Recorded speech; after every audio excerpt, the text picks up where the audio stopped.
అందరికీ నమస్కారం. నేను మీ అనంతరామ శర్మ. మనకి రాశి ఫలములు చూస్తూ ఉంటాము.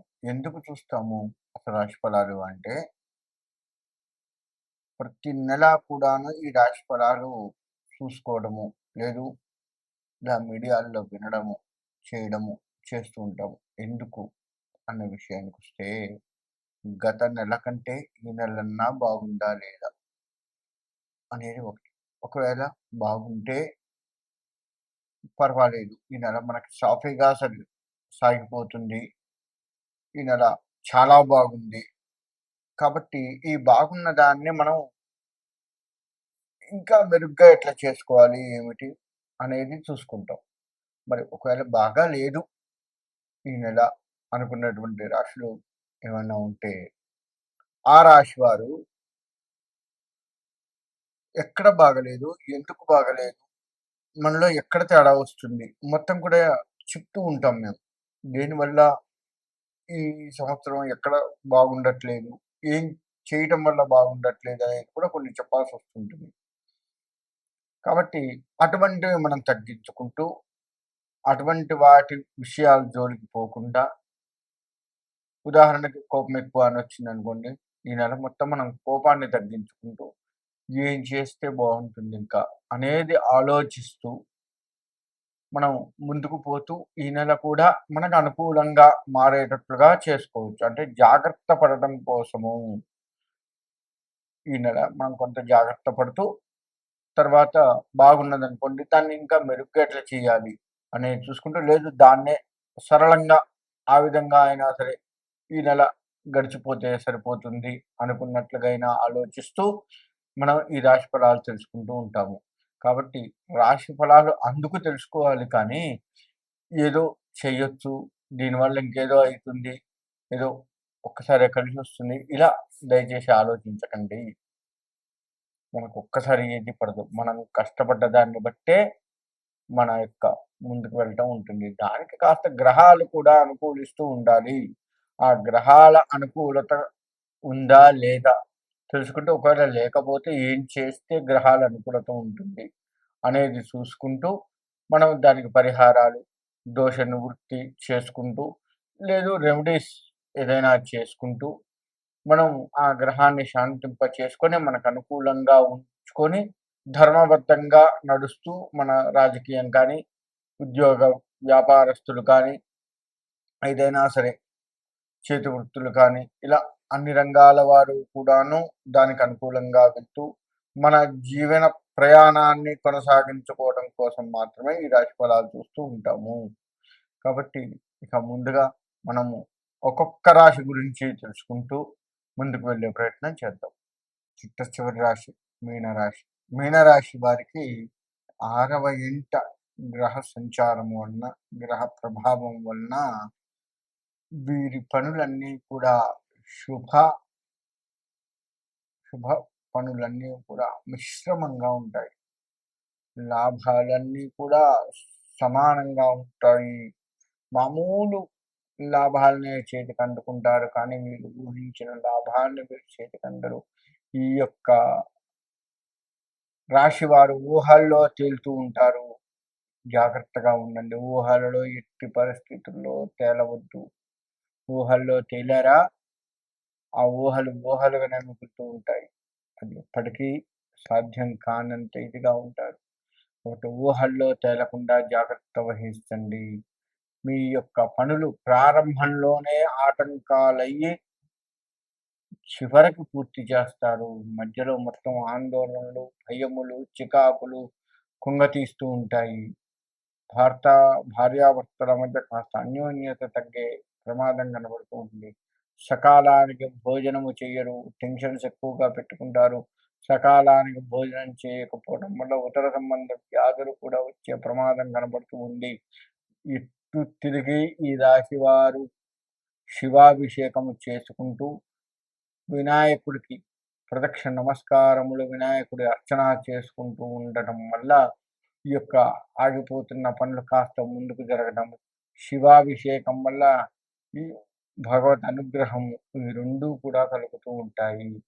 గుర్తుపెట్టుకోండి. ఈ రాశి వారు ఎట్టి పరిస్థితుల్లో కూడా ఉద్రేకాన్ని చెందకుండా జాగ్రత్త పడుతూ ఉండండి. చదువుకునేటువంటి విద్యార్థులు ఎవరున్నారో వారు చదువుని కష్టపడి కొనసాగిస్తూ ఉండండి. మీరు ఎంత కష్టపడితే అంత మంచిది విద్యారంగం విషయంలో. అంతేకాకుండా వృత్తి, ఉద్యోగ, వ్యాపారం, చేతి వృత్తుల వారు కావచ్చు, వ్యాపారం చేస్తున్నటువంటి వారు కావచ్చు, ప్రోత్సాహం కాస్త తక్కువగా కనపడుతూ ఉంది. మిమ్మల్ని ఆదరించేవారు కాస్త తక్కువగా కనపడుతూ ఉన్నారు.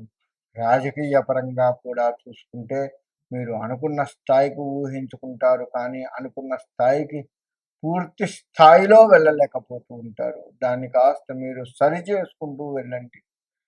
అంతేకాకుండా వ్యాపారం కూడా అంతంత మాత్రపు వ్యాపారం వల్ల చికాకులు కలుగుతూ ఉంటాయి. ప్రతి దానికి మీరు చికాకు పడుతూ ఉంటారు. ఆ చికాకును కాస్త తగ్గించుకుంటూ ఉండండి. అంతేకాదు మీరు